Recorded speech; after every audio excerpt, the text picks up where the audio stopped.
ખેડૂત મિત્રો, જે રીતે સમયાંતરે કાયદામાં ફેરફાર થતા હોય, કોઈ સજા હળવી થતી હોય, એમ આપણે પણ થોડાક નિયમોમાં ફેરફાર કરીએ.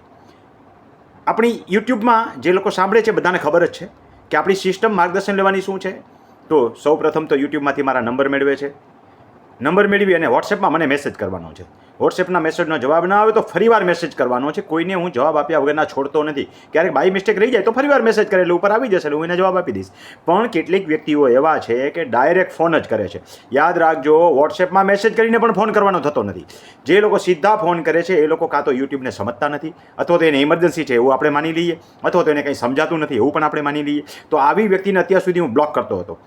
હવે આ સજાને થોડી હળવી કરીએ, કારણ કે જેને બ્લોક કરી દઈએ છીએ એને ભવિષ્યમાં કોઈ દી મારો કોન્ટેક્ટ થવાનો નથી, અને એના ઘણી વખત જેન્યુઅન પ્રશ્ન હોય તો પણ એને માર્ગદર્શનના અભાવે માર્ગદર્શન ન મળી શકે. તો એના માટે હવે આપણે બીજી જોગવાઈ શું કરીએ છીએ કે જે મને સીધા ફોન કરશે એને ફોનથી તો હું જવાબ આપીશ જ નહીં, બ્લોક પણ નહીં કરું, પરંતુ એમને વોટ્સએપના માધ્યમ દ્વારા પણ જવાબ નહીં આપું. એમને મારો રૂબરૂ કોન્ટેક્ટ કરવાનો રહેશે. જો એનો ખરેખર જેન્યુઅન પ્રશ્ન હશે અને એને જેન્યુઅન મળવાની જરૂરિયાત હશે તો મને રૂબરૂ મળશે. ક્યારેય પણ એ વ્યક્તિને વોટ્સએપના માધ્યમ દ્વારા અથવા તો ફોનના માધ્યમ દ્વારા હું જવાબ આપીશ નહીં. હા, એને હું કહીશ કે તમારો પ્રશ્ન હોય તો તમે અમને રૂબરૂ મળી શકો છો, અને આ ઓડિયો પણ એને મૂકી દઈશ એટલે એને પોતાને ખબર પડે કે એમને મેં રૂબરૂ મળવા માટે શા માટે બોલાવીએ છીએ. ખરેખર એને જેન્યુઅન પ્રશ્ન હશે, મળવાની જરૂરિયાત જ હશે, અથવા તો ખરેખર માર્ગદર્શનની જરૂરિયાત હશે તો મને રૂબરૂ મળશે. અને ત્યાર પછી પણ જો નિયમ ભંગ કરશે તો એને હું પરમેનન્ટ બ્લોકમાં નાખીશ. એટલે કે જે લોકો ડાયરેક્ટ ફોન કરે છે એને સીધા હું પરમેનન્ટ બ્લોકમાં નહીં રાખું, એને જવાબ આપીશ, પણ આટલો મેં તમને કીધો એ પ્રમાણે જવાબ આપીશ. જે અન્ય વ્યક્તિને વોટ્સએપ દ્વારા માર્ગદર્શન મળે છે કે હું એને ફોન કરું છું એ રીતે એને માર્ગદર્શન નહીં મળે, પણ પરમેનન્ટ બ્લોક નહીં કરું. એનો હેતુ એ છે કે ખરેખર જો એની જેન્યુઅન હોય તો પરમેનન્ટ બ્લોક કરી દઉં તો એને માર્ગદર્શન મળતું નથી. આવી અમુક વ્યક્તિઓ જે છે મારી પાસે આવીને મળી જાય છે અને એના દ્વારા મને ખબર પડે છે, એટલે આટલો આપણે ફેરફાર કરીએ છીએ. યાદ રાખજો, કોઈએ સીધા ફોન કરવાના થતા નથી. વોટ્સએપના માધ્યમ દ્વારા પ્રશ્ન પૂછવાનો છે.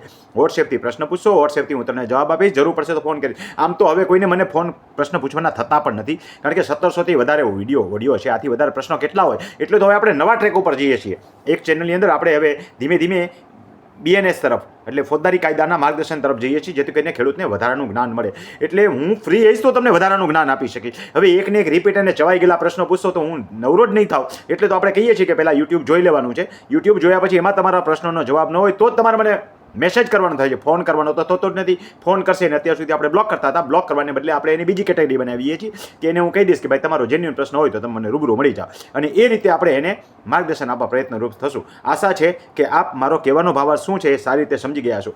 ડાયરેક્ટ ફોન કરનારની સજા આપણે થોડી હળવી કરીએ છીએ, માફ તો કરતા જ નથી, એ બરાબર સમજો. કોઈ પણ સંજોગોમાં કોઈએ સીધો ફોન કરવાનો થતો નથી, અને જો તમે સીધો ફોન કરો છો તો એનો મતલબ હું એમ સમજીશ કે તમારે ઇમરજન્સી છે એટલે તમે મને રૂબરૂ મળી જાઓ. હા, ઘણી વખત એવું પણ બનતું હોય છે કે માણસ જે છે એને માર્ગદર્શન ફોન દ્વારા આપી શકાય એવું ન હોય, રૂબરૂ મળીને જ એને માર્ગદર્શન લેવું પડે. એવા પણ ઘણા બધા જેન્યુઅન કેસ હોય છે. પોતાના અઘરા પ્રશ્નો હોય, ક્રિટિકલ કેસ હોય, ફાઇલ તપાસવાની હોય, કેસીસ થયા હોય, પોતાને કેસ કરવા પાત્ર થતો હોય, તો એના માટે તો રૂબરૂ મળવું પડશે. બાકીના તો જવાબ લગભગ આપણે 1700થી વધારે વિડીયોની અંદર ઘણું બધું કહેવાઈ ચૂક્યું છે અને અપાઈ ચૂક્યું છે. તો એમને પણ જરૂર પડશે તો રૂબરૂ જ મળવાનું થશે, કારણ કે જેને વિડીયોમાંથી નથી સમજાતું તો પછી એ રૂબરૂ મળશે ત્યારે જ એનું સોલ્યુશન આવશે. અને દરેક વ્યક્તિના આવા પ્રશ્નોના સમાધાન થાય, પોતે જાતે કામ કરતા થાય, એટલે જ આપણે આવી બધી બાબતો યુટ્યુબમાં મૂકીએ છીએ. તાલીમ કેમ્પ હું આપું છું એનું સિક્રેટ નથી રાખતો, એની દરેક વસ્તુ જે છે આપણે યુટ્યુબમાં મૂકીએ છીએ. આશા રાખું છું કે દરેક વ્યક્તિ મારો કહેવાનો ભાવાર્થ સારી રીતે સમજી ગયા હશે અને મારી સેવાનો લાભ જે છે ખરા અર્થમાં લેશે, તો હું વધારે સારી બહેતરીન સેવા આપી શકી અને નવા નવા મુદ્દા ઉપર પણ સેવા આપીશ. જો ચવાઈ ગયેલા પ્રશ્નો પૂછ્યા રાખશો